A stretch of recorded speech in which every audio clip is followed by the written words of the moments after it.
أعوذ بالله من الشيطان الرجيم. بسم الله الرحمن الرحيم. إن الحمد لله نحمده ونستعينه ونستغفره ونعوذ بالله من شرور أنفسنا وسيئات أعمالنا. من يهده الله فلا مضل له ومن يضلل فلا هادي له، وأشهد أن لا إله إلا الله وحده لا شريك له، وأشهد أن محمدًا عبده ورسوله. أما بعد فإن خير الحديث كتاب الله، وخير الهدي هدي محمد صلى الله عليه وسلم، وشر الأمور محدثاتها، وكل محدثة بدعة، وكل بدعة ضلالة، وكل ضلالة في النار. أما بعد، أعوذ بالله السميع العليم من الشيطان الرجيم. بسم الله الرحمن الرحيم. الذين آمنوا ولم يلبسوا إيمانهم بظلم أولئك لهم الأمن وهم مهتدون. رب اشرح لي صدري ويسر لي أمري واحلل عقدة من لساني يفقهوا قولي. سبحانك لا علم لنا إلا ما علمتنا إنك أنت العليم الحكيم. اللهم انفعنا بما علمتنا وعلمنا ما ينفعنا وزدنا علما ينفعنا. اللهم زدنا ولا تنقصنا، وأكرمنا ولا تهنا، وآتنا ولا تحرمنا، وآثرنا ولا تؤثر علينا.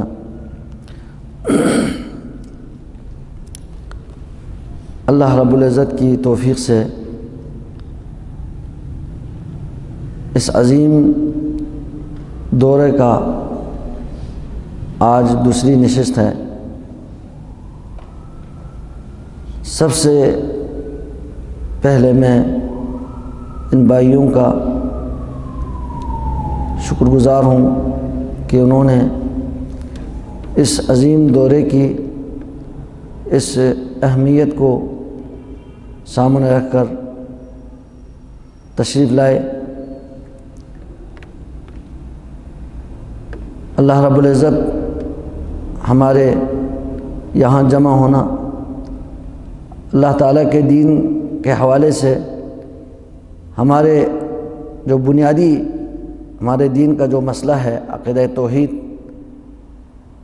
اس کو سمجھنے کے لیے جو ہم اکٹھے ہیں یہاں آئے ہیں، اللہ رب العزت اسے قبول فرمائیں۔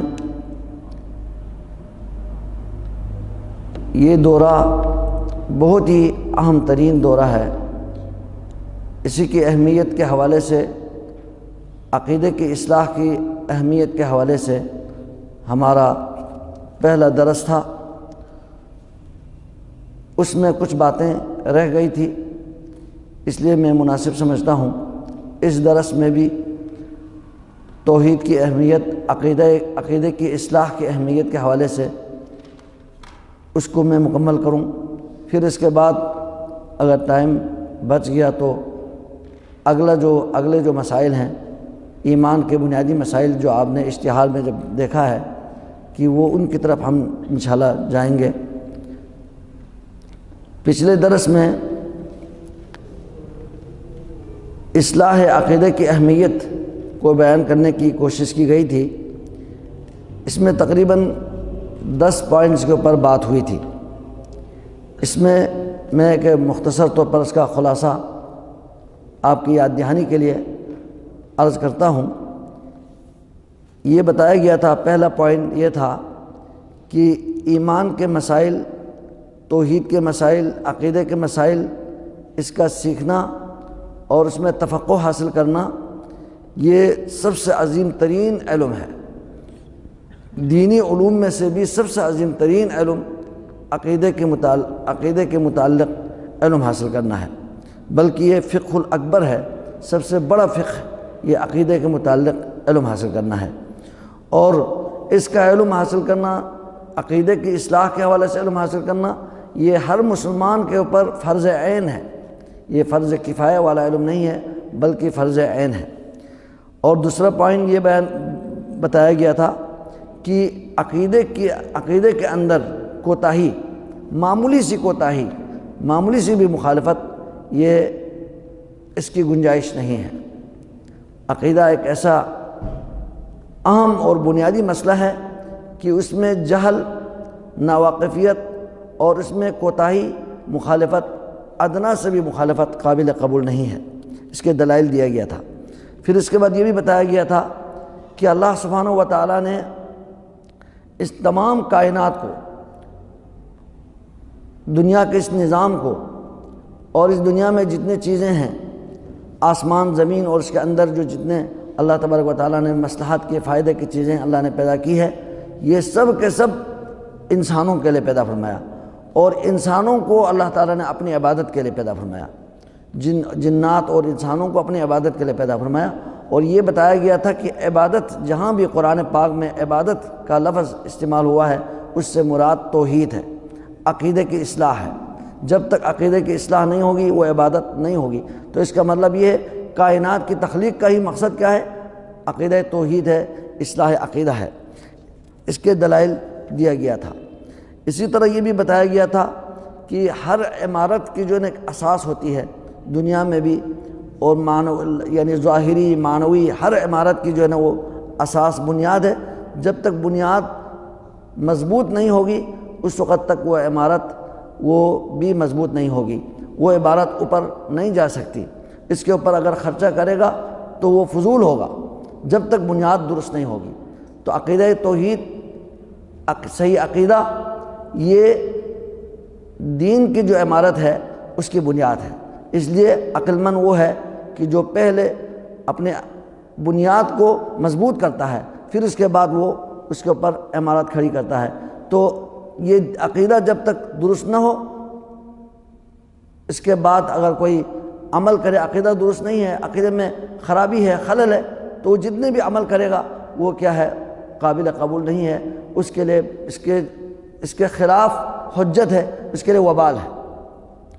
اور یہ بھی بتایا گیا تھا، 5ویں نمبر کے جو پوائنٹ ہے، کہ جو صحیح عقیدہ ہے، صحیح عقیدے کی طرف دعوت دینا، عقیدے کی اصلاح اور توحید کی دعوت، یہ تمام انبیاء کرام کا مشترکہ دعوت ہے۔ اللہ سبحانہ و تعالیٰ نے انبیاء کرام کو اسی صحیح عقیدے کی، صرف اللہ رب العزت کی عبادت کے لیے بلانے کے لیے اللہ رب العزت نے سب کو مبعوث فرمایا۔ اس کی تفصیل بتائی گئی تھی۔ اور اسی طرح 6 نمبر پر یہ بتایا گیا تھا کہ سب سے پہلے جو مکلف کے اوپر جو واجب ہوتا ہے وہ کیا ہے؟ عقیدہ توحید ہے، صحیح عقیدہ ہے، صحیح عقیدے کو اپنانا ہے۔ اس کے بعد باقی اعمال کے جو نمبر آتا ہے، ایک تو ایک مسلمان کے ہاں ایک بچہ پیدا ہوتا ہے، وہ تو عقیدہ توحید پر ہی وہ پیدا ہوتا ہے، کل مولود یولد علی الفطرہ۔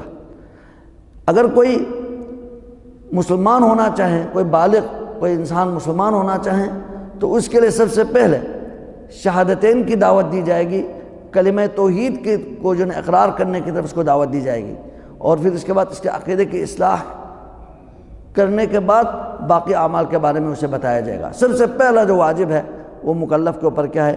عقیدہ توحید کی اصلاح ہے۔ اسی طرح 7ویں نمبر پر یہ بتایا گیا تھا کہ عقیدے کی جو علم ہے، ایمان کے جو مسائل ہے، سب سے افضل ترین اور اشرف ترین علم ہے، کیونکہ کسی بھی علم کی جو فضیلت، اس کی شرف کو جاننے کے لیے اس کے جو متعلقات کے بارے میں، اسی سے اس کی اہمیت واضح ہو جاتی ہے۔ اب ایمان کے جو متعلق جو موضوع ہے اور اس عقیدے کے جو متعلق جو موضوع ہے وہ اللہ سبحانہ و تعالیٰ کے ذات ہے، اللہ کے اسماء و صفات ہے، اللہ کی الوہیت ہے، ربوبیت ہے۔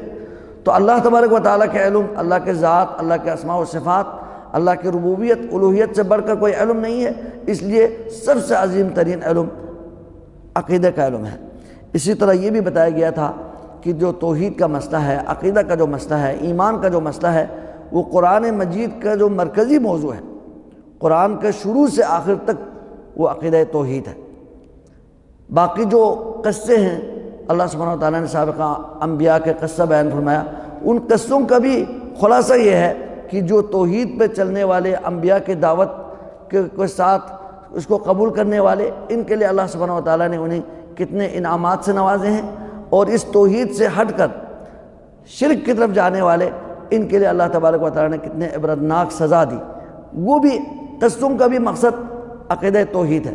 توحید کو اپنانے والوں کے لیے اللہ تعالیٰ نے دنیا اور آخرت میں کتنے انعامات سے نوازے، اور اس سے ہٹنے والے ان کے لیے کتنے عبرتناک سزا دی، دنیا میں بھی اور آخرت میں بھی۔ یہ اس کا خلاصہ ہے۔ اسی طرح جو احکام، مسائل، عبادات ہیں، وہ بھی عقیدہ توحید کا کیا ہے؟ تقاضا ہے۔ اس لحاظ سے تمام قرآن مجید کا جو مکمل، جو مرکزی جو موضوع ہے وہ عقیدہ ہے اور ایمان کے مسائل ہے۔ اسی طرح یہ بھی بتایا گیا تھا کہ صحیح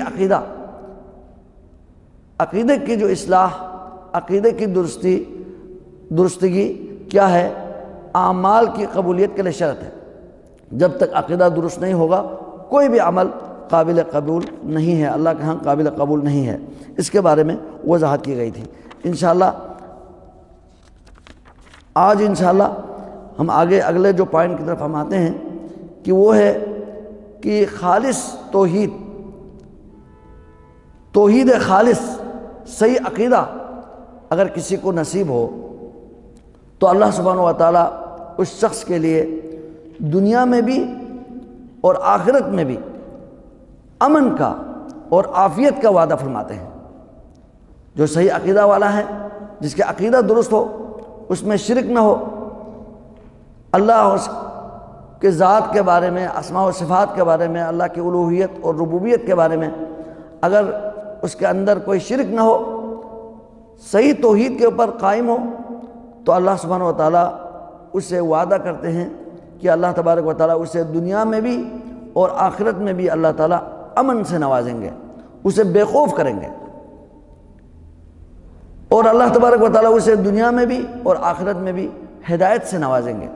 وہ اللہ کے ہاں ہدایت یافتہ ہوگا۔ اللہ سبحانہ و تعالیٰ فرماتے ہیں الذین آمنوا ولم یلبسوا ایمانہم بظلم اولئک لہم الامن وہم مہتدون۔ سورہ انعام 82 نمبر آیت، اس میں اللہ سبحانہ و تعالیٰ فرماتے ہیں الذین آمنوا، وہ لوگ جنہوں نے ایمان لائے، وہ لوگ جنہوں نے ایمان لایا، ان کا ایمان عقیدہ مضبوط ہے۔ ولم یلبسوا ایمانہم بظلم، اور انہوں نے اپنے ایمان کو کسی ظلم کے ساتھ نہیں ملایا، کسی بھی ظلم کے ساتھ انہوں نے نہیں ملایا، خلط ملط نہیں کیا، تو اولئک لہم الامن، انہی لوگوں کے لیے امن ہے، انہی لوگوں کے لیے امن ہے، وَأُولَئِكَ وَهُمْ مُهْتَدُونَ، اور یہی لوگ ہدایت یافتہ ہیں، یہی لوگ ہدایت یافتہ ہیں۔ جب یہ آیت مبارکہ نازل ہوئی تو حضرات صحابہ رضوان اللہ علیہم اجمعین وہ ڈر گئے، اللہ کے نبی سے ان کے پاس آئے اور کہنے لگے یا رسول اللہ، ایک آیت نازل ہوئی ہے جس میں اللہ سبحانہ وتعالیٰ نے فرمایا کہ جنہوں نے ایمان لایا اور انہوں نے اپنے ایمان کو ظلم کے ساتھ نہیں ملایا تو ان کے لیے امن ہے اور یہی لوگ ہدایت یافتہ ہے۔ اب ہم میں سے کون ہے جو کوئی ظلم نہ کرتا ہو؟ انہوں نے یہ سمجھا تھا کہ اس ظلم سے مراد عام نافرمانی ہے، عام اللہ کی معصیت ہے۔ وہ ہے بھی حقیقت میں جو بھی نافرمانی کرتا ہے، اللہ تبارک و تعالیٰ کی نافرمانی کرتا ہے، گناہ کرتا ہے، تو اس سے مراد گویا کہ وہ اپنے آپ پر ظلم کر رہا ہوتا ہے۔ یہ ہے بھی ہر نافرمانی، اللہ کی نافرمانی، برائی اور گناہ کیا ہے؟ وہ ظلم ہے۔ اسی طرح کسی شخص پر ظلم کرنا، کسی انسان پر ظلم کرنا، وہ بھی اس کے اندر شامل ہے۔ تو وہ ڈر گئے تھے کہ کہنے لگے کہ ہم میں سے کون ہے جو اپنے آپ پر ظلم کرنے والا نہ ہو۔ اللہ تعالیٰ نے فرمایا کہ جو ظلم نہیں کرتا ان کے لیے امن ہے۔ تو نبی کریم صلی اللہ علیہ وسلم نے انہیں تسلی دی کہ اس سے مراد وہ نہیں ہے جو تم سمجھ گئے ہیں، تم سمجھے ہیں، بلکہ اس ظلم سے مراد شرک ہے، اس ظلم سے مراد شرک ہے، یعنی ایمان لانے کے بعد انہوں نے کوئی شرک نہیں کیا یا شرک نہیں کرتے، ان کے لیے امن ہے۔ یہ یہاں ظلم سے مراد شرک ہے۔ فرمایا کہ تم نے حضرت لقمان کے جو فرمان ہے وہ نہیں سنا؟ اللہ تعالیٰ نے حضرت لقمان کے بارے میں فرمایا ان الشرک، انہوں نے فرمایا کہ ان الشرک لظلم عظیم، بے شک شرک بہت بڑا ظلم ہے، سب سے بڑا ظلم شرک ہے۔ تو اس ظلم سے مراد شرک ہے۔ آپ علیہ السلام نے انہیں سمجھایا کہ اس سے مراد شرک۔ اب صحابہ کرام خوش ہو گئے، انہوں نے اس کے بارے میں سمجھا کہ اس سے مراد شرک ہے۔ اب شرک تو ہم سمجھ گئے ہیں، ہم شرک تو نہیں کر سکتے، ہم شرک نہیں کریں گے۔ وہ اس سے عام گناہ کے جو وہ سمجھ رہے تھے، ان کی جو یہ گمان تھا وہ ختم ہوا۔ تو یہاں سے واضح ہوا کہ جو شرک نہیں کرتا، شرک سے اجتناب کرتا، تو انہی کے لیے امن ہے، انہی کے لیے امن ہے۔ اس سے مراد کیا ہے؟ امن سے مراد دنیاوی طور پر بھی اور اخروی طور پر بھی امن ہے۔ اللہ تبارک و تعالیٰ اسے اپنے حفظ و امان میں رکھیں گے، اسے عافیت کی زندگی عطا فرمائیں گے، اور اسے ہر قسم کے خوف اور ڈر سے اللہ تعالیٰ اسے محفوظ رکھیں گے۔ یہ ہم اپنے معاشروں میں اگر ہم دیکھ لیں تو ہمیں یہ واضح ہوتا ہے کہ اگر کوئی ماحول، کوئی معاشرہ جہاں توحید ہے، لوگ توحید پہ چلنے والے ہیں، وہاں اللہ کے فضل سے، اللہ کی توفیق سے وہاں لوگوں کو امن ہوتا ہے، ان کے دل صرف اللہ کے ساتھ ان کا جو تعلق جڑا ہوا ہوتا ہے، وہ عام غیر اللہ سے ڈرتے نہیں ہیں، ان کے دلوں میں مختلف قسم کے وساوس نہیں آتے، مختلف قسم کے وساوس نہیں آتے، وہ عموماً نفسیاتی طور پر بیمار بھی نہیں ہوتے، کیونکہ ان کا جو توکل ہے وہ اللہ تعالیٰ کے اوپر ہوتا ہے، وہ ہر لحاظ سے امن میں ہوتا ہے، ان کو سکون ہوتا ہے، ان کو راحت ملتی ہے، وہ پرسکون زندگی بسر کر رہے ہوتے ہیں۔ جو موحدین ہیں وہ پرسکون زندگی بسر کر رہے ہوتے ہیں۔ جبکہ آپ دیکھیں جہاں شرک ہو، بدعات ہو، خرافات ہو، جہاں توحید کا جو مفہوم ہے وہ سمجھنے والے نہ ہو، اللہ کے علاوہ غیر اللہ کے پجاری کرنے والے، ان کے اوپر توکل کرنے والے، ان کی طرف جانے والے جو لوگ ہوتے ہیں، جو مشرک ہوتے ہیں، شرک ہوتے ہیں، جو شرک ہوتا ہے وہ کیا ہوتا ہے؟ بہت خطرناک ہوتا ہے۔ وہ تو مشرک جو ہوتا ہے وہ ہر چیز سے ڈرتا ہے، ہر چیز سے ڈرتا ہے۔ آپ دیکھیں کہ جہاں شرک ہے، جہاں جن کا عقیدہ درست نہیں ہے، وہ تو ہر چیز سے ڈرتا ہے۔ جب وہ گھر سے نکلتا ہے، کسی کام کے لیے نکلنا ہو، تو پھر وہ آگے سے کوئی پرندہ آ جائے تو اس سے بھی ڈرتا ہے، یہ پرندہ ہے کہ شاید اس میں کوئی نحوست ہے، میں نے فلاں سفر کرنا تھا، فلاں کام کے لیے میں نے جانا تھا، یہ پرندہ سامنے آیا۔ الو کا بونگنا یہ ان کے لیے بہت مشکل ہوتا ہے۔ اسی طرح وہ دن کو دیکھتا ہے، آج کا دن کیا ہے، دن کو دیکھ کر وہ فعال نکالتا ہے کہ میں نے فلاں کام کرنا ہے، یہ درست ہوگا یا نہیں ہوگا، اس سے ڈرتے ہیں، خوف ہوتا ہے ان کے دلوں میں، ہر قسم کا خوف ہوتا ہے۔ اور جب باہر جاتا ہے، کوئی لومڑی سامنے سے گزر جائیں تو وہ کہتا ہے آج تو کام میرا خراب ہو جائے گا، واپس آ جاتا ہے، ہر چیز سے وہ ڈرتے ہیں۔ یہ توحید ہے، توحید کی جو برکت ہے، وہ توحید انسان کے اندر امن کو، سکون کو بٹھا دیتی ہے۔ جو موحد ہوتا ہے وہ کسی سے نہیں ڈرتا۔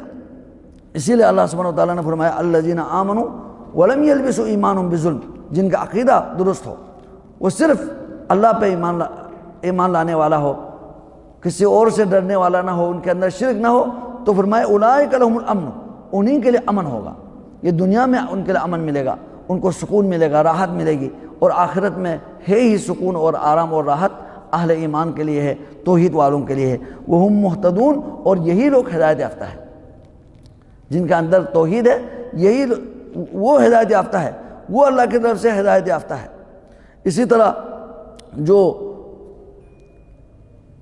صحیح ایمان اختیار کرنے والا ہو اور عمل صالح کرنے والا ہو، ان کے لیے اللہ سبحانہ و تعالیٰ نے وعدہ کیا ہے کہ ان کی یہ دنیا کی زندگی بھی پرسکون ہوگی، ان کی دنیا کی زندگی بھی پرسکون ہوگی۔ اللہ سبحانہ و تعالیٰ ارشاد فرماتے ہیں کہ من عمل صالحا من ذکر او انثى وهو مؤمن، کوئی بھی شخص خواہ وہ مرد ہو یا عورت،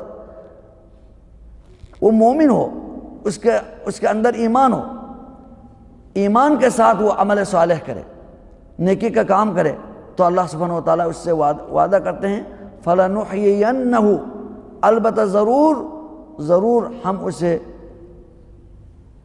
انتہائی پرسکون اور خوشگوار زندگی عطا فرمائیں گے۔ فَلَنُحْيِيَنَّهُ حَيَاةً طَيِّبَةً، اس کے لیے ہم خوشگوار زندگی عطا فرمائیں گے، پرسکون زندگی عطا فرمائیں گے۔ وَلَنُحْيِيَنَّهُ حَيَاةً طَيِّبَةً وَلَنَجْزِيَنَّهُمْ أَجْرَهُمْ، ہم ان کے جو اجر کا جو بدلہ ہے وہ ہم عطا کریں گے بِأَحْسَنِ مَا كَانُوا يَعْمَلُونَ، ان کے عمل سے بھی بہتر انداز سے ہم ان کے لیے ان کا اجر ہم عطا کریں گے، ان کا جزا عطا کریں گے۔ علماء فرماتے ہیں جو فَلَنُحْيِيَنَّهُ حَيَاةً طَيِّبَةً سے مراد یہ دنیاوی زندگی ہے، دنیا کی زندگی بھی ان کی پرسکون ہوگی۔ اس کے لیے شرط ہے کہ ان کا جو ہے نا عمل صالح کے ساتھ ساتھ ایمان ان کا درست ہو، ایمان میں پختگی ہو، توحید میں پختگی ہو، مومن ہو، پکا سچا مومن ہو، تو اللہ تبارک و تعالیٰ ان کے لیے دنیا کی زندگی بھی پرسکون کرنے کی اللہ تبارک و تعالیٰ ان کے لیے ضمانت دیتے ہیں۔ اور یقیناً جس کے پاس ایمان ہو وہ اگرچہ بظاہر اس کے پاس دنیاوی طور پر اگر اتنے وسائل نہ بھی ہو، وہ اس کے پاس ایمان کی دولت ہے، وہ یقیناً انتہائی پرسکون زندگی بسر کرتا ہے۔ جو بھی اس کے لیے کوئی مصیبت آ جائے اس پر بھی وہ خوش ہوتا ہے۔ یہ صرف مومن کے لیے حاصل ہوتا ہے، یہ صرف مومن کے لیے حاصل ہوتا ہے۔ مومن کا جو دل ہوتا ہے اس میں اللہ تبارک و تعالیٰ سکون ڈالتا ہے، اس کو ہمیشہ وہ راحت میں ہی ہوتا ہے، مومن ہمیشہ راحت میں ہی ہوتا ہے۔ اگرچہ اس کے جو معیشت اس کی اتنی اچھی نہ بھی ہو، اس کے معاش اتنا اچھا نہ بھی ہو، اس کے رزق کے حوالے سے اس کے جاب وغیرہ یا کوئی کاروبار وغیرہ اتنا نہ بھی ہو، جو بھی اللہ تعالیٰ اسے عطا کرتا ہے اس پر اس کو قناعت حاصل ہوتی ہے، اور وہ اللہ تبارک و تعالیٰ کے قضاء اور قدر کے اوپر وہ ہمیشہ راضی ہوتا ہے۔ اللہ سبحانہ و تعالیٰ نے سورہ تغابن میں فرمایا کہ ما اصاب من مصیبت الا باذن اللہ، جو بھی مصیبت آتی ہے وہ اللہ تعالیٰ کی اجازت سے آتی ہے، اللہ کے حکم سے وہ مصیبت آتی ہے۔ پھر کیا فرمایا؟ وَمَن يُؤْمِن بِاللَّهِ يَهْدِ قَلْبَهُ، جو اللہ پہ ایمان رکھتا ہے اللہ تبارک و تعالیٰ اس کے دل کو ہدایت دیتا ہے، اس کے دل میں اللہ تعالیٰ سکون ڈالتا ہے۔ اس کی تفسیر میں حضرت عبداللہ بن مسعود رضی اللہ تعالیٰ عنہ فرماتے ہیں کہ امام بخاری رحمہ اللہ نے اس کو اپنے صحیح میں معلق روایت کی ہے، فرمایا کہ اذا اصابتہ مصیبت، جب بھی کسی مومن کو ایک مصیبت آتی ہے تو اس پر راضی ہوتا ہے، وہ بے سکون نہیں ہوتا، پریشان نہیں ہوتا، اس پر بھی وہ راضی ہوتا ہے، اس پر بھی راضی ہوتا ہے۔ وَعَرَفَ أَنَّهَا مِنَ اللَّهِ، اور اس کو یہ یقین ہوتا ہے یہ اللہ کی طرف سے آزمائش ہے، اس پر اس کو یقین ہوتا ہے اور وہ اس پر راضی ہوتا ہے۔ اس طرح اس کو بھی سکون ملتا ہے۔ اللہ تبارک و تعالیٰ اس کے دل کو اللہ تبارک و تعالیٰ ہدایت دیتا ہے، اس کے دل میں اللہ تبارک و تعالیٰ اللہ تعالیٰ اپنے رضا کو ڈالتے ہیں۔ اسی طرح صحیح حدیث ہے کہ نبی کریم صلی اللہ علیہ وسلم نے فرمایا عجبا لامر المؤمن، ایک مومن کا جو معاملہ ہوتا ہے بہت ہی تعجب والا ہوتا ہے، بہت ہی تعجب والا ہوتا ہے۔ فرمایا کہ ان امرہ کلہ خیر، اس کے سارے معاملات خیر ہی ہوتا ہے، بلائی پر مبنی ہوتا ہے، خیر ہی خیر ہوتا ہے۔ پھر اس کی وضاحت یہ فرمایا کہ ان امرہ کلہ خیر، اس کے سارے معاملہ خیر ہی ہوتا ہے۔ وَلَيْسَ ذَلِكَ إِلَّا لِأَحَدٍ إِلَّا لِمُؤْمِنٍ، یہ جو خیر جو ہر حالت میں اس کو جو خیر ملتا ہے وہ صرف ایک مومن کے لیے ملتا ہے، صرف مومن کے علاوہ کسی اور کے لیے نہیں ملتا، کسی مشرک کے لیے بدعتی کے لیے نہیں ملتا، صرف ایک مومن کے لیے موحد کے لیے ملتا ہے، جو توحید والا ہوتا ہے اس کے لیے اللہ تعالیٰ اس کے سارے معاملات کو اللہ تبارک و تعالیٰ اس میں خیر ڈالتا ہے، ہر حالت میں وہ اللہ تعالیٰ کے اوپر خوش ہوتا ہے۔ فرمایا کہ ان اصابتہ سراء شکر، اگر اس کو کوئی خوشحالی اس کے پاس آتی ہے، اس کو کوئی نعمت میسر آتی ہے تو اس پر شکر، وہ شکر گزار ہوتا ہے، وہ اللہ تعالیٰ کی طرف سے اس نعمت کے اوپر وہ شکر کرتا ہے۔ فکان خیر اللہ، یہ اس کے لیے کیا ہوتا ہے؟ بہتر ہوتا ہے۔ وَإِنْ أَصَابَتْهُ ضَرَّاء، اگر اس کو کوئی مصیبت آئیں تب بھی اس کے اوپر صبر کرتا ہے، اس پر راضی ہوتا ہے۔ فکان خیر اللہ، یہ اس کے لیے وہ بھی بہتر ہے، اس میں بھی اس کے لیے بہتری ہوتی ہے، اس میں بھی اس کو خیر ہوتا ہے، اس میں بھی اس کو اجر ملتا ہے۔ تو ایک مومن جو ہوتا ہے، جو اللہ پہ ایمان لانے والا، اس کے دل میں توحید ہو، عقیدہ اس کا مضبوط ہو، وہ ہر حالت میں کامیاب ہوتا ہے۔ اس لیے یہ صرف مومن کے لیے یہ ملتا ہے اور کسی کے لیے یہ نہیں ملتا۔ تو یہاں سے معلوم ہوا کہ جس کے دل میں توحید ہو، جس کا عقیدہ درست ہو، اس کو اللہ سبحانہ و تعالیٰ اس دنیا میں بھی خوشحال رکھتا ہے، اس کو اللہ تعالیٰ سکون والا، امن والا اللہ تعالیٰ تبارک و تعالیٰ اس کے لیے اللہ تعالیٰ زندگی عطا فرماتے ہیں۔ اسی طرح ایمان کے اور صحیح عقیدہ اور ایمان صحیح، اس کی ثمرات اور فوائد میں سے یہ ہے کہ اللہ سبحانہ و تعالیٰ اس کے دل میں اللہ کی محبت ڈالتا ہے، اور اللہ سبحانہ و تعالیٰ بھی اس سے محبت کرتا ہے، اور اللہ کے فرشتے بھی اس سے محبت کرتے ہیں، اور تمام اللہ کے نیک لوگ بھی اس سے محبت کرتے ہیں۔ اللہ سبحانہ و تعالیٰ فرماتے ہیں سورہ مریم میں آیت نمبر 96، فرماتے ہیں ان الذین آمنوا، بے شک وہ لوگ جنہوں نے ایمان لایا، وعملوا الصالحات، نیک عمل کیے، سَيَجْعَلُ لَهُمُ الرَّحْمَنُ وُدًّا، اللہ رحمان، اللہ تبارک و تعالیٰ ان کے دلوں میں محبت پیدا کریں گے، محبت ڈالیں گے، ان کے لیے محبت ڈالیں گے۔ اللہ تبارک و تعالیٰ بھی ان سے محبت کریں گے، اور اللہ کے فرشتے بھی، اور تمام لوگ مسلمان مومن موحدین بھی ان کے لیے محبت کرنے لگتے ہیں۔ اس کی وضاحت صحیح حدیث میں ہے، صحیح بخاری کی روایت ہے، حضرت ابو ہریرہ رضی اللہ تعالیٰ عنہ اس کے راوی ہیں کہ نبی کریم صلی اللہ علیہ وسلم نے فرمایا کہ جب اللہ رب العزت کسی بندے سے محبت کرتا ہے تو اللہ تبارک و تعالیٰ جبریل کو آواز دیتے ہیں، جبریل کو بلاتے ہیں، اور جبریل سے کہتے ہیں ان اللہ یحب فلانا فاحبہ، اللہ تبارک و تعالیٰ فلان بندے سے محبت کرتے ہیں، تو بھی محبت کر، تو بھی اس سے محبت کر۔ تو جبریل بھی اس سے محبت کرنے لگتے ہیں، اور جب جبریل محبت کرتے ہیں تو اللہ تعالیٰ کی طرف سے جبریل کو حکم ہوتا ہے کہ اس کی محبت کے لیے تمام آسمان میں بھی اس کے لیے اعلان کریں۔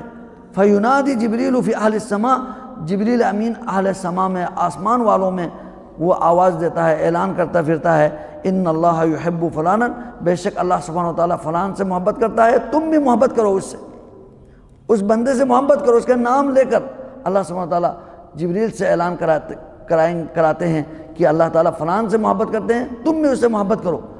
فَيُحِبُّهُ أَهْلُ السَّمَاءِ، پھر تمام آسمان والے فرشتے اس سے محبت کرنے لگتے ہیں۔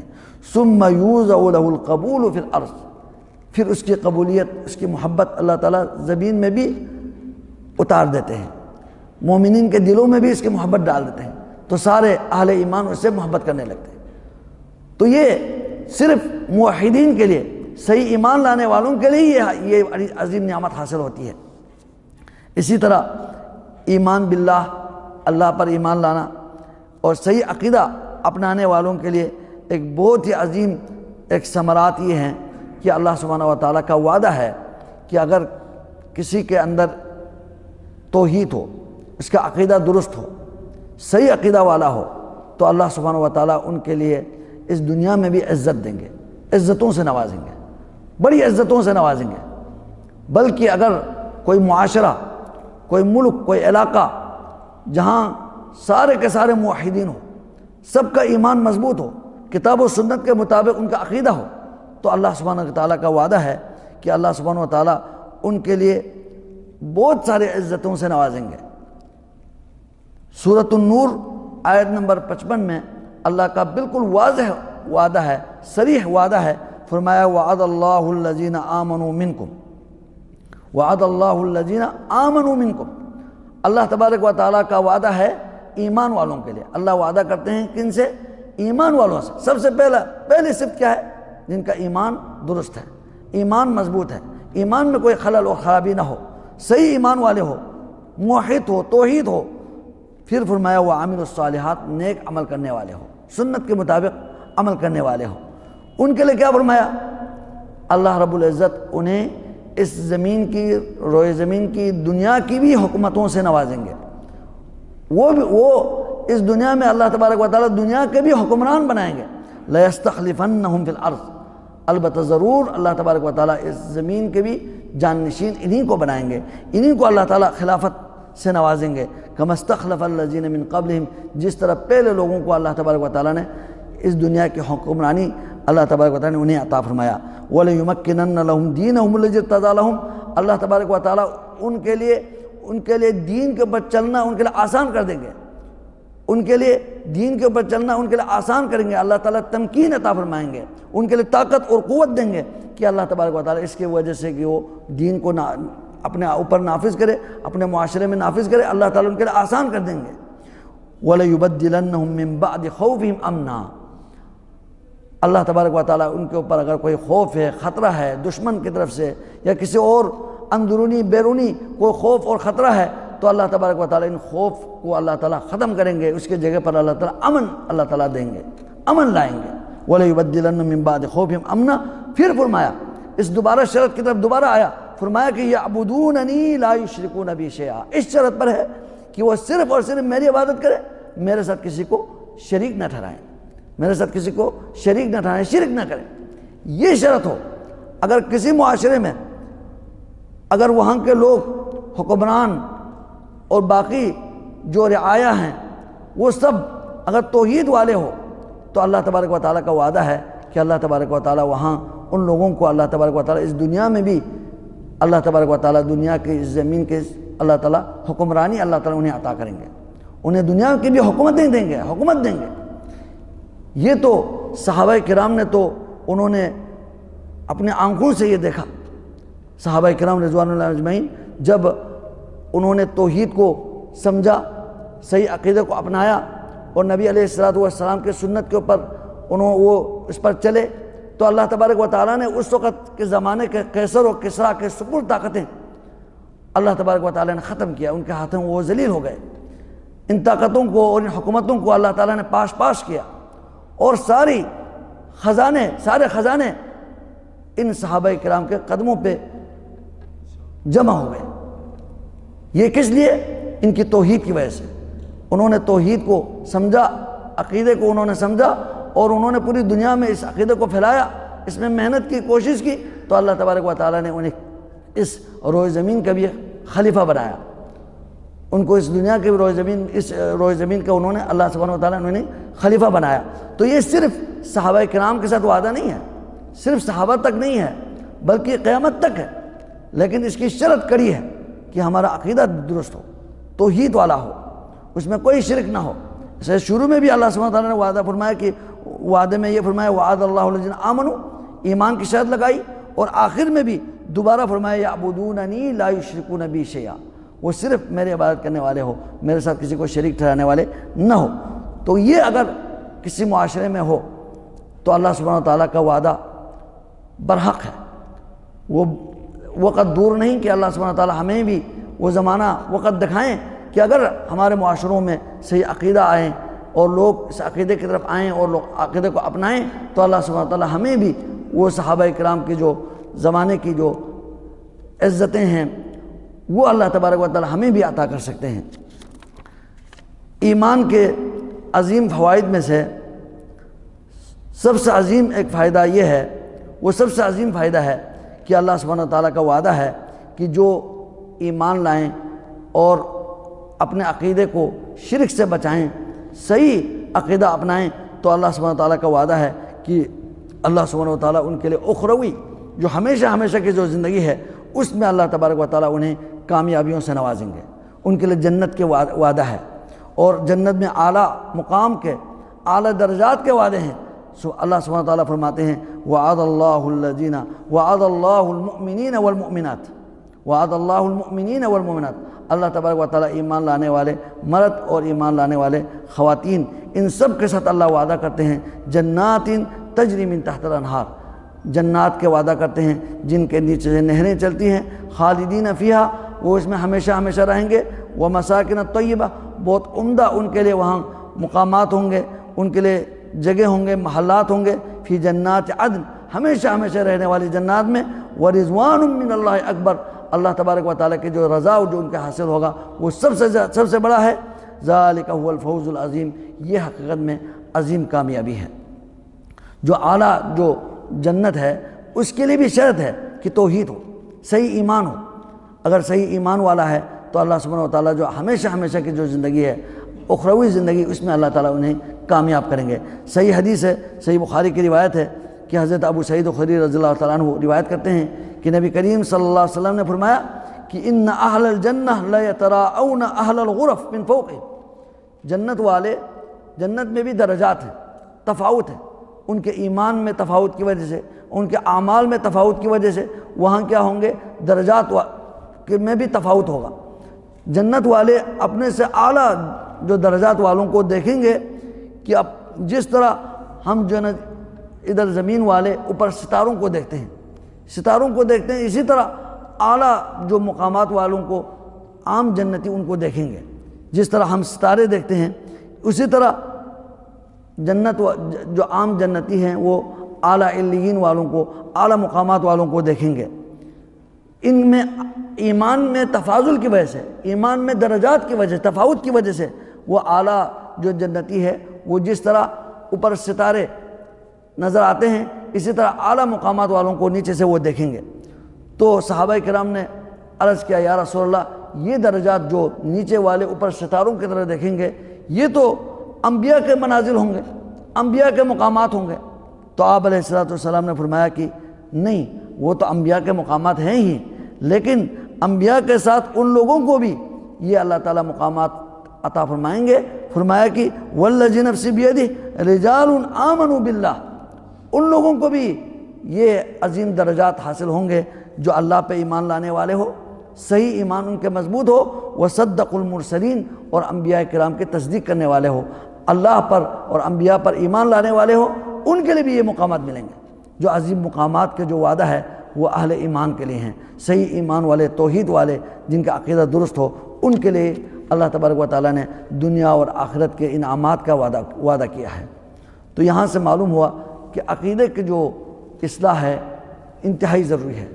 عقیدے کی اصلاح ہو تو اللہ تبارک و تعالیٰ کا وعدہ ہے کہ اللہ تعالیٰ ہمیں دنیا میں بھی عزتوں سے نوازیں گے، امن اور عافیت کی زندگی عطا فرمائیں گے، اور آخرت کی ابد الآباد کی جو زندگی ہے اس میں عظیم کامیابیوں سے اللہ تعالیٰ ہمیں نوازیں گے۔ یہ ہوا پچھلے جو لیکچر کا جو تکملہ تھا وہ الحمدللہ ابھی مکمل ہوا۔ اب ہم انشاءاللہ ایمان کے ضروری مسائل اس کی طرف ہم آتے ہیں۔ ان میں سے سب سے پہلا مسئلہ ایمان باللہ، اللہ پر ایمان لانا، یہ ہمارے اصل دورے کا کورس کا موضوع ہے، مرکزی موضوع ہے ایمان باللہ اور اس کے متعلقہ مسائل۔ تو ایمان باللہ میں انشاءاللہ آج سے انشاءاللہ جو اہم بنیادی جو مسائل ہیں وہ ہم آغاز کرتے ہیں۔ ان میں سے پہلا مسئلہ یہ ہے کہ ایمان کسے کہتے ہیں؟ ایمان کی لغوی اور اصطلاحی تعریف، ایمان کی لغوی اور شرعی تعریف، ایمان کسے کہتے ہیں؟ تو اس میں سب سے پہلے یہ ہے کہ ایمان اصل میں یہ امن سے مشتق ہے، امن، ایمان یہ امن سے ہے۔ جس طرح حدیث میں ہے نا کہ والمؤمن من امنہ الناس، پکا مومن وہ ہے جو لوگ اس سے امن میں ہو، لوگ اس سے کوئی خوف و خطرہ نہ ہو، لوگوں کو خطرہ نہ ہو۔ یہ اصل ہی ایمان امن سے ہے، اور یہ اصل میں ایمان کے ثمرات کے اوپر بھی ہے۔ دیکھو جو ایمان قبول کرے گا اللہ تعالیٰ اسے امن دے گا، جس طرح ہم نے وہ پہلے فوائد میں نے سنا کہ الذین آمنوا ولم یلبسوا ایمانہم بظلم، ایمان کا اصل ہی امن سے ہے، ایمان مشتق ہے، کس سے ماخوذ ہے؟ امن سے مشتق ہے۔ اور ایمان کے جو لغوی تعریف میں لغتاً یعنی عربی زبان میں ایمان کسے کہتے ہیں؟ لفظ ایمان عربی زبان میں یا اس شرعی اصطلاح سے پہلے لوگ اس ایمان سے کیا مراد لیتے تھے، اس لفظ سے کیا مراد لیتے تھے؟ تو عموماً جو علماء میں یا متکلمین میں جو مشہور ہیں وہ ہے ایمان تصدیق کو کہتے ہیں، ایمان صرف تصدیق کو کہتے ہیں، یعنی لغتاً عربی لغت میں ایمان تصدیق کو کہتے ہیں۔ لیکن جو محققین علماء ہیں، شیخ الاسلام ابن تیمیہ اور اسی طرح بہت سارے محققین علماء کے نزدیک ان کی تحقیق یہ ہے کہ صرف ایمان لغتاً بھی، لغوی لحاظ سے بھی صرف تصدیق کا نام نہیں ہے، ایمان لغت میں بھی یہ تصدیق کا مترادف نہیں ہے۔ تصدیق اور ایمان لغت میں ایک ہی چیز ہے، یہ بعض جو مشہور ہے وہ تو یہی ہے، ایمان تصدیق کو کہتے ہیں، تصدیق کرنا، کسی کی تصدیق کرنا۔ کہتے ہیں کہ جو اگر اس ایمان کے لفظ کے اوپر غور کیا جائے تو معلوم ہوتا ہے کہ ایمان صرف تصدیق کا نام نہیں ہے لغت میں بھی، بلکہ اس میں اضافی معنی بھی ہے، اس میں اضافی معنی بھی ہے۔ اور اس میں بہت سارے انہوں نے دلائل دیا ہے کہ اگر یہ ایمان تصدیق کا معنی ہوتا تو ایمان اور تصدیق کا استعمال بھی ایک ہونا چاہیے۔ یہ ایک قاعدہ ہے کہ اگر کوئی مترادف معنی ہے، کوئی مترادف دو لفظ ہے، لفظ مختلف ہے، معنی دونوں کا ایک ہے، اگر ایک ہو تو عربی استعمال میں بھی دونوں ایک ہونا چاہیے۔ لیکن ہم دیکھتے ہیں ایمان اور تصدیق مترادف نہیں ہے، مترادف نہیں ہے۔ اس کی دلیل یہ دیتے ہیں کہ لفظ ایمان جب استعمال کرے عربی زبان میں تو اس میں فرق ہوتا ہے، ایمان متعدی استعمال ہوتا ہے جبکہ تصدیق لازم استعمال ہوتا ہے۔ مثلا کہتا ہے صدقتہ، میں نے اس کی تصدیق کی، لیکن جب اس کے معنی اگر ہم ایمان سے لے لیں، ایمان کو استعمال کریں اس کے جگہ پر، تو آمنتہ کبھی نہیں آتا، آمنت بہ آتا ہے یا آمنت لہو آتا ہے۔ یہ عربی گرامر کا ایک قسم ہے کہ اس میں آمنت یہ لفظ ایمان جب مفعول کی طرف متعدی ہوتا ہے تو حرف جر کے ذریعے ہوتا ہے، وہ ڈائریکٹ متعدی نہیں ہوتا، جبکہ لفظ تصدیق ڈائریکٹ متعدی ہوتا ہے۔ صدقت بہ کی ضرورت نہیں ہے، صدقتہ بھی استعمال ہوتا ہے۔ تو کہتے ہیں اگر یہ تصدیق کا ہی معنی ہوتا تو وہ دونوں کا استعمال بھی ایک ہوتا۔ جب استعمال میں فرق آیا تو اس سے مراد کیا ہوا کہ ایمان اور تصدیق مترادف نہیں ہے، بلکہ استعمال بھی ہوتا ہے لیکن وہ ہر لحاظ سے اس میں ترادف نہیں ہے، یکساں نہیں ہے، بلکہ اس میں مختلف ہے۔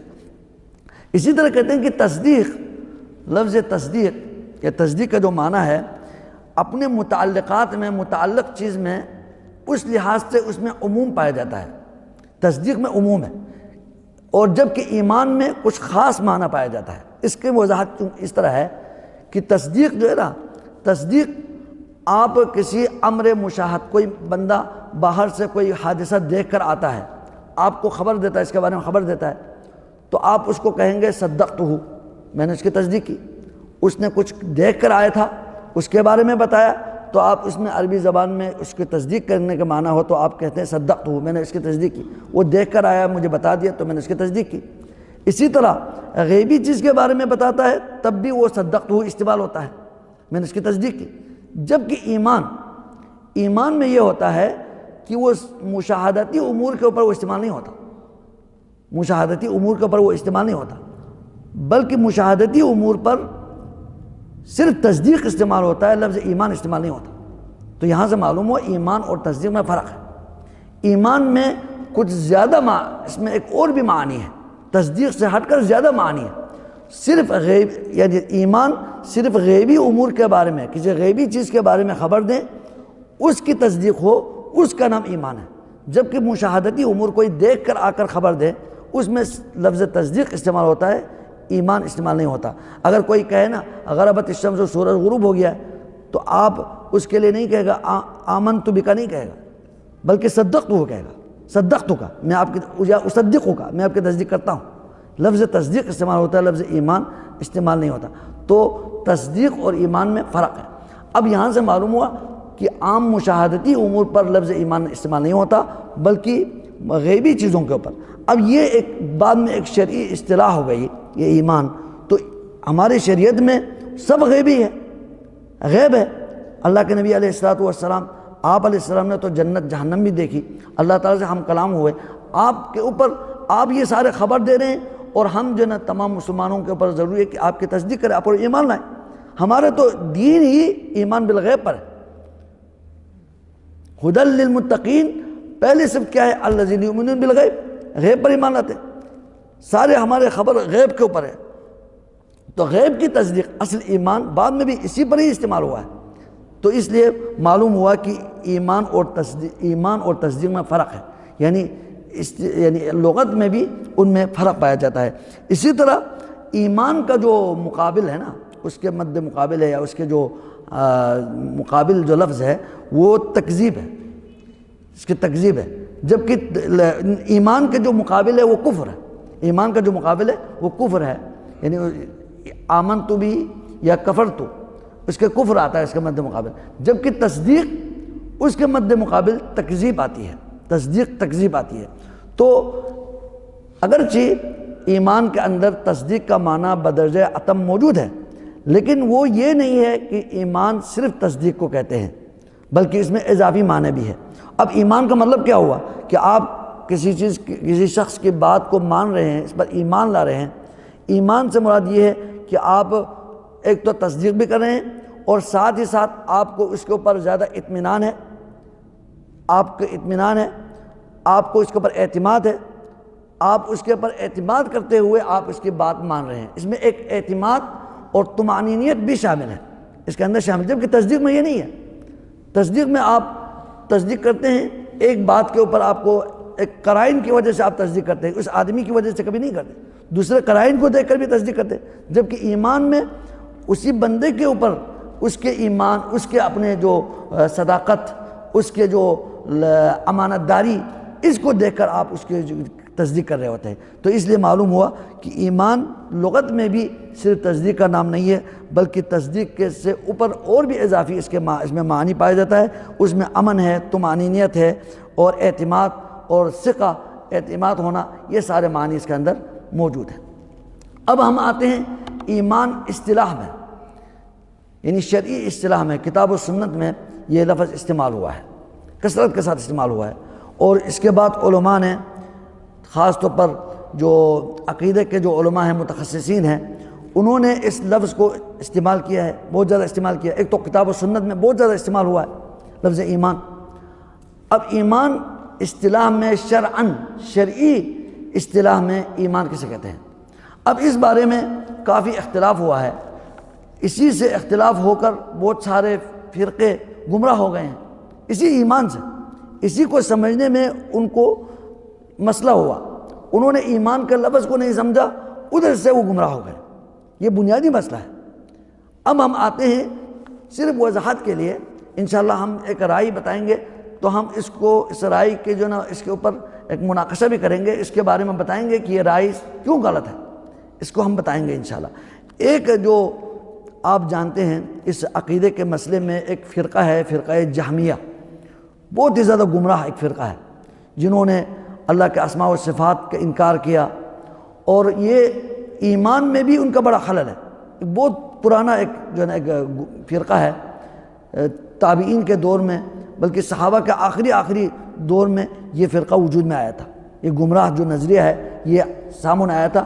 اصل میں جب اسلام پھیلا تو جو فلسفہ منطق والے، انہوں نے اسلام کو، یعنی اس کے اندر مسائل کو کمزور کرنے کے لیے، عقیدے میں لوگوں کے عقیدوں کو، مسلمان کے عقیدوں کو کمزور کرنے کے لیے اس میں بہت سارے عقلی باتیں کی، عقلی باتیں کر کے اس میں لوگوں کو گمراہ کرنے کی کوشش کی گئی۔ انہی میں سے یہ فرقے، اسی وجہ سے یہ فرقے سامنے آئے۔ ان میں ایک جہمیہ فرقہ ہے، تو جہمیہ والوں کے ہاں ایمان کسے کہتے ہیں؟ وہ کہتے ہیں ایمان صرف دل کی تصدیق کا نام ہے۔ آپ کسی کی بات کو دل سے مان رہا ہے، اس کو کہتے ہیں بس صرف تصدیق، دل میں تصدیق ہو، زبان سے اقرار نہ بھی کرے، دل کی تصدیق کو ایمان کہتے ہیں۔ بلکہ انہوں نے یہاں تک بھی کہا دل سے آپ اس کے بارے میں آپ معرفت رکھتے ہیں، آپ جانتے ہیں، آپ کے دل میں آپ کا ان کے بارے میں علم ہے، اسی کو ایمان کہتے ہیں۔ کسی کے بارے میں ایمان لانے سے مراد دل سے جاننا، معرفت حاصل ہونا، یا دل سے تصدیق کرنا، صرف مجرد تصدیق کو کہتے ہیں۔ اگر کوئی اللہ کے بارے میں، اللہ کے رسول کے بارے میں دل سے تصدیق کر رہا ہے، زبان سے اقرار نہ بھی کر رہا ہو، کلمہ نہ بھی پڑھ رہا ہو، دل سے وہ تصدیق کر رہا ہے، وہ مومن ہے۔ یہ بہت ہی گمراہ عقیدہ ہے، نظریہ ہے، جو یہ کہتا ہے کہ ایمان صرف تصدیق کا نام ہے، صرف معرفت، دل کی معرفت کا نام ہے۔ اگر یہ ہو، صرف تصدیق کا ہی ایمان نام ہوتا، تو اس کا مطلب کیا ہوا؟ ابلیس بھی اللہ کو جانتا تھا نا، جانتا تھا، جان کے اس نے تکبر کیا اور اللہ تعالیٰ کی نافرمانی کی اور کفر کیا، اور سب سے بڑا کافر، سب سے بڑا جو ہے نا اللہ کے اور اس کے رسولوں کے دشمن، سب سے جو اسلام کے جو خلاف جو اس وقت سے سازش کرنے والا اور اسلام کے سب سے بڑا دشمن کیا ہے؟ ابلیس ہے، شیطان ہے۔ شیطان بھی اللہ کو جانتا تو تھا، دل سے تو اس کو پتہ تھا، سب کچھ پتہ تھا۔ تو اگر یہ صرف دل کی تصدیق ایمان ہے، تو پھر وہ شیطان بھی مومن ہو گیا، نعوذ باللہ۔ یہ کون کہتا ہے؟ یہ تو گمراہ فرقہ نظریہ ہے۔ اسی طرح فرعون، اس کے بارے میں تو قرآن میں یہ آیا ہے کہ فرعون کے بارے میں آیا ہے وَاسْتَيْقَنَتْهَا وَجَحَدُوا بِهَا، یہ فرعون اور آل فرعون نے، قبطیوں نے اللہ اور اس کے رسول اس وقت حضرت موسیٰ علیہ السلام کے ساتھ انکار کیا، اور جب کہ وَاسْتَيْقَنَتْهَا، اللہ فرماتے وَاسْتَيْقَنَتْهَا أَنفُسُهُمْ ظُلْمًا وَعُلُوًّا، اور ان کے جو دل سے وہ ان کو یقین تھا کہ اللہ تو وہی اللہ ہے جو موسیٰ جس کی طرف بلا رہے ہیں، وہی اللہ ہے، ان کو یقین تھا، لیکن وہ ظلم اور تکبر، دنیا میں حکومت کرنے کی لالچ، اسی وجہ سے انہوں نے وہ ان کا انکار کیا، اقرار بھی نہیں کیا، اور اس کے اوپر ایمان، عملی طور پر ایمان بھی قبول نہیں کیا، بلکہ ان کے دشمن ہو گئے، انبیاء کے دشمن ہوئے، حضرت موسیٰ کے دشمن، یعنی اس میں دشمنی میں وہ انتہا کو چلے گئے، ان کو قتل کرنے کے در پہ ہو گئے۔ تو دل، اگر دل کی صرف تصدیق کا نام ہے تو پھر کیا ہے؟ تو وہ فرعون بھی نعوذ باللہ وہ بھی مومن تھا، جبکہ وہ بڑا کافر ہے، انا ربکم الاعلیٰ کہنے والا، جو کہتا تو تھا انا ربکم الاعلیٰ، لیکن دل سے اس کا یقین تھا کہ اللہ میں تو رب نہیں ہوں، میں اللہ کے مخلوق، اس کو پتہ تھا، لیکن وہ ظلماً زیادتی کے طور پر دنیا میں آ کر دنیا کو اس نے ترجیح دے کر اس نے انکار کیا۔ قرآن نے اس کی گواہی دی کہ دل سے اس کو یقین تھا، لیکن صرف دل کا یقین کافی نہیں ہے۔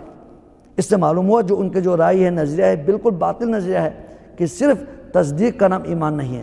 ایک اگلا جو نظریہ ہے وہ کہتے ہیں کہ نطق کافی ہے، دل سے نہ بھی ہو، ہم اللہ کے بارے میں ایمان لاتے ہیں، کلمہ پڑھیں اور دل سے ہمارے جو نا تعلق کسی غیر اللہ کے ساتھ ہو، کوئی ہم جو نا کسی اور کے پاس بھی جائیں، جب کلمہ بھی ہم پڑھتے ہیں تو کلمہ پڑھیں گے، اللہ پر ایمان لانے کے صرف اقرار کریں گے تو وہ مومن ہوگا۔ ایمان سے کا مراد نطق ہے، نطق باللسان، صرف زبان سے اقرار کرنا، یہ بھی غلط نظریہ ہے۔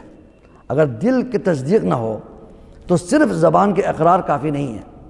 اگر یہ ہوتا تو وہ سارے منافقین مومن ہیں، وہ تو منافقین تو بظاہر تو مسلمانوں کے ساتھ ہوتے تھے، وہ نماز بھی پڑھتے تھے، بلکہ کلمہ بھی پڑھتے تھے، بلکہ جب اللہ اس کے جو نا صحابہ کرام کے ساتھ ہوتے تھے تو وہ کہتے تھے کہ ہم ایمان لاتے ہیں، تمہارے جیسے ہم مومن ہیں، جو تم ایمان لاتے ہیں ہم بھی ایمان لانے والے ہیں، وہ کہتے تھے۔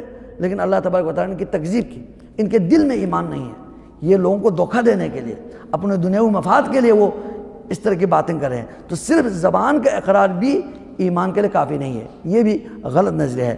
اور بعض نے یہ کہا کہ ایمان ان دو چیزوں کو وہ اکٹھے کرتے ہیں، دل کی تصدیق اور زبان کے اقرار، زبان سے اقرار، یہ دونوں ہو تو پھر وہ ایمان، اس کا ایمان مکمل ہوتا ہے، تو یہ نظریہ بھی درست نظریہ نہیں ہے، غلط نظریہ ہے۔ صرف دل کے جو نہ تصدیق، زبان سے اقرار، دل سے وہ اللہ کو، اس کے رسولوں کو مانتے ہیں، زبان سے بھی اقرار کرتے ہیں میں مومن ہوں، اللہ پہ ایمان لانے والا ہوں، اللہ کے رسولوں پر ایمان لانے والا ہوں، آخرت کے دن پر ایمان لانے والا ہوں، یہ صرف یہ کہیں، اقرار کرے تو اس سے وہ مومن نہیں ہوتا، وہ پکا مومن، کامل مومن نہیں ہوتا، بلکہ اس کے ساتھ ساتھ اس کے اور بھی تقاضے ہیں، یعنی آپ عمل بھی کریں، آپ کے دوسرے اعضاء و جوارح کے ساتھ انہی کے مطابق، انہی کے تقاضوں کے مطابق عمل بھی کریں، تب جا کے مومن ہوتا ہے، جو صحیح جو رائے ہے، انشاءاللہ ہم آخر میں آئیں گے۔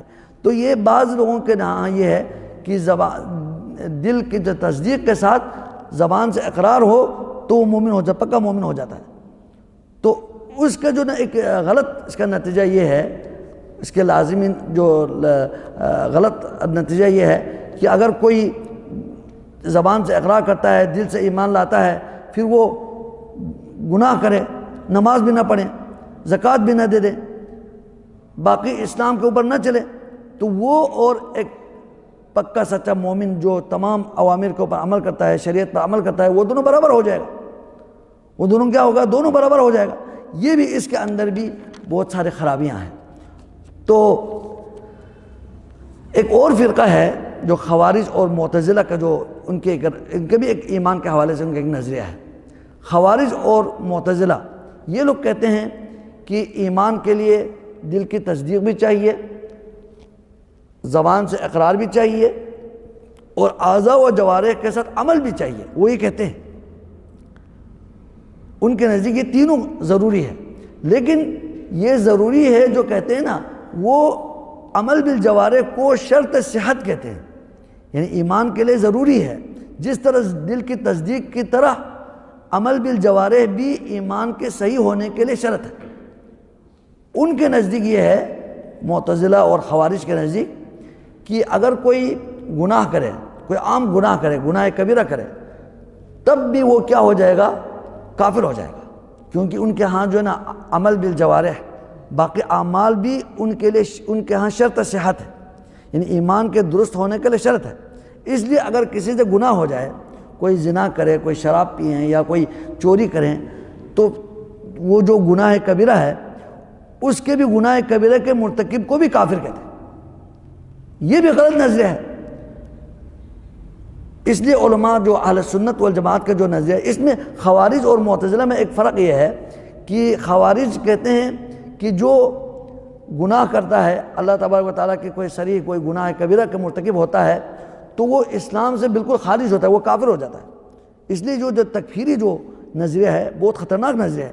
وہ عام جو مسلمانوں کو جس سے گناہ ہو، اس کے دل میں ایمان ہے، زبان سے اقرار کرتا ہے، عمل بھی کرتا ہے، لیکن گناہ کبھی ہو جاتا ہے، اس کو بھی وہ دائرہ اسلام سے خارج کرتے ہیں، اس کو کافر کہتے ہیں، اس لیے وہ مارتے ہیں ان کو۔ یہ سارے جو فتنہ جو اٹھا ہوا ہے، یہ مسلمانوں میں بھی یہ فتنہ اس لیے اٹھا کیونکہ ایمان کو سمجھنے میں بھی ان کی کوتاہی ہوئی ہے۔ ادھر سے ضلالت گمراہی کی جو جڑ کیا ہے وہ ایمان کو سمجھنے میں۔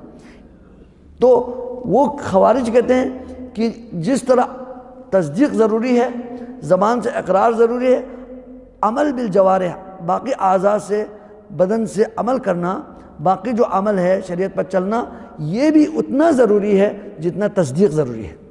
اس لیے کوئی غلط کام کرے، مخالفت کرے، گناہ کرے، خاص طور پر گناہ کبیرہ کے مرتکب ہو، تو یہ خوارج جو کہتے ہیں اس کو تو بالکل کافر کہتے ہیں، کافر کہتے ہیں۔ لیکن معتزلہ کہتے ہیں نہیں، وہ دنیا میں بالکل کافر نہیں ہوتا، بلکہ وہ منزلۃ بین المنزلتین، اسلام سے تو خارج ہوتے ہیں، کفر تک نہیں پہنچتے، یہ درمیان میں رکھتے ہیں، یہ کفر اور اسلام کے درمیان میں رکھتے ہیں یہ معتزلہ۔ جبکہ خوارج جو کہتے ہیں کہ دنیا میں بھی کافر ہے، ان کا حکم کافر ہے، حلال الدم ہے، ان کو مارنا جائز ہے، اور یہ مریں گے بھی تو ابد الاباد کے لیے وہ کیا ہے، جہنمی ہے، وہ جہنمی کہتے ہیں۔ تو یہ ان کے بھی اندر بھی بہت ہی ایک ضلالت ہے، گمراہی ہے کہ انہوں نے عام گناہ کو بھی کیا کہا، کفر کا فتویٰ دیا، کیونکہ انہوں نے عمل بالجوارح کو مطلق طور پر انہوں نے اس کے شرط صحت کے بارے میں کہتے ہیں، اس لیے ان میں یہ ضلالت آئی۔ جبکہ اہل سنت والجماعت کتاب و سنت کے ماننے والے اس کے اوپر بغور رسوخ کے ساتھ سمجھ کر استدلال کرنے والے، جو الحمدللہ صحابہ کرام سے لے کر تابعین، محدثین، فقہاء، اور اس کے بعد اہل سنت والجماعت الحمدللہ سب سے زیادہ جو جماعت اہل حدیث ہے، جو صحیح کتاب و سنت کو قرآن اور حدیث سے براہ راست استدلال کرتے ہیں، صحابہ کرام کے منہج کے اوپر استدلال کرتے ہیں، ان کے ہاں کیا ہے؟ ان کے ہاں ایمان سے مراد یہ ہے کہ تصدیق بالقلب، دل سے ماننا، دل سے آپ کسی بھی یعنی نظریہ ہے، اسلامی نظریہ ہے، اس کو سب سے پہلے آپ کو دل سے ماننا پڑے گا، دل میں کوئی تردد نہ ہو، اس کو آپ یقین کے ساتھ مانیں، اسی کے مطابق آپ زبان سے اقرار کریں، اسی کے مطابق زبان سے اقرار کریں، اور اسی کے مطابق آپ اپنے استطاعت کے مطابق اس کے تقاضوں کو پورا کرنے کی کوشش کریں۔ عمل بالجوارح کو کہتے ہیں، یہ بھی ایمان کا حصہ ہے، لیکن جس طرح خوارج کہتے ہیں اس طرح نہیں مانتے، نہیں کہتے، بلکہ جو عملیات میں کچھ اعمال تو ایسے ہیں، مثلا نماز کا مسئلہ ہے، ان میں مثلا امام احمد بن حنبل رحمۃ اللہ علیہ کا جو ان کے رائے ہے، بعض محدثین کے رائے ہے کہ جو نماز نہیں پڑھے گا نا، نماز بھی عمل ہے، عملیات میں سب سے بنیادی عمل ہے کہ نماز نہیں پڑھے گا، نماز کا انکار کرے یا پھر نماز نہ پڑھے، انکار نہیں کرتا، سستی سے بھی نہیں پڑھتا، اس کو امام احمد بن حنبل وغیرہ کے ہاں اور بہت سارے محدثین کے ہاں وہ کافر ہے۔ یعنی یہ عمل ایسا عمل ہے کہ جو نہ پڑھے، یہ عمل نہ کرے تو وہ کافر ہو جاتا ہے، کیونکہ اس میں بہت سارے احادیث بھی ہیں، من ترکہا فقط کفر، بین العبد و بین الکفر ترک الصلاۃ ومن ترکہا فقط کفر، جس نے نماز چھوڑی وہ تو کافر ہو جائے گا۔ یہ اس طرح کے جو روایات ہے، اس وجہ سے وہ کہتے ہیں کہ جو عملیات میں کچھ اعمال ایسے ہیں جو کہ شرط صحت ہے ایمان کے لیے، لیکن ہر عمل جو ہے نا وہ شرط صحت نہیں ہے، بلکہ وہ شرط کمال ہے، یعنی ایمان کے تکمیل کے لیے، کمال کے لیے ضروری ہے۔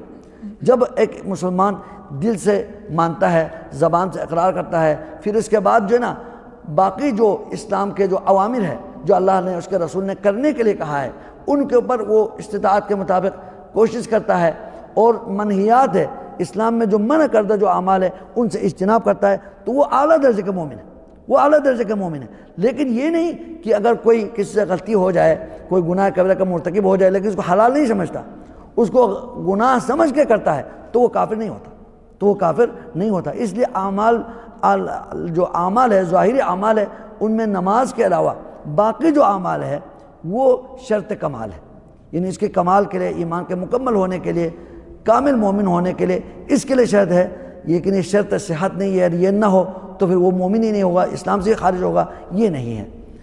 ٹائم ہو گیا؟ 2-3 منٹ ہے.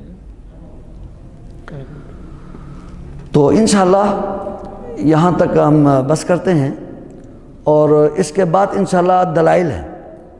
یعنی اس میں امام بخاری رحمۃ اللہ علیہ نے کتاب الایمان اپنے صحیح کے شروع میں جو کتاب الایمان کو ذکر کیا ہے، انشاءاللہ اس میں امام رحمۃ اللہ علیہ نے یعنی اہل سنت کے جو عقیدہ ہے، الایمان قول و عمل، ایمان قول کا بھی نام ہے، عمل کا بھی نام ہے. یعنی عمل سے مراد عمل قلب، دل کا بھی عمل ہوتا ہے، تصدیق بالقلب یہ عمل میں آ جاتا ہے، اور عمل بالارکان، اعضاء سے انسان کے بدن سے عمل کریں اور اسی کے مطابق اقرار کرے، قول اقرار کرے. ان 3 باتوں کا مجموعہ کیا ہے؟ ایمان ہے. ان تینوں کا جو ہے نا ایمان کے اندر اس کے دخل ہے. مسمى ایمان میں، ایمان کے جو نام میں، تصور میں یہ تینوں موجود ہیں. انشاءاللہ اس کے دلائل ہم جو ہے نا اگلے لیکچر میں دیں گے، اور اس کے جو ایمان سے متعلق جو ضروری مسائل جو ہیں انشاءاللہ وہ دے کر انشاءاللہ پھر آگے بڑھیں گے. اللہ سبحانہ و تعالی ہمیں اس عظیم جو مقصد کے لیے اللہ کے اوپر ایمان لانا، صحیح عقیدہ سیکھنے کے لیے جو ہم اکٹھے ہوئے ہیں، اللہ سبحانہ و تعالی ہمیں اس میں مزید توفیق دیں، اور اللہ تعالی ہمیں اس میں استقامت دیں، اور اللہ تبارک و تعالی ہمیں علم نافع، عمل صالح سے نوازیں. وآخر دعوانا ان الحمد للہ رب العالمین.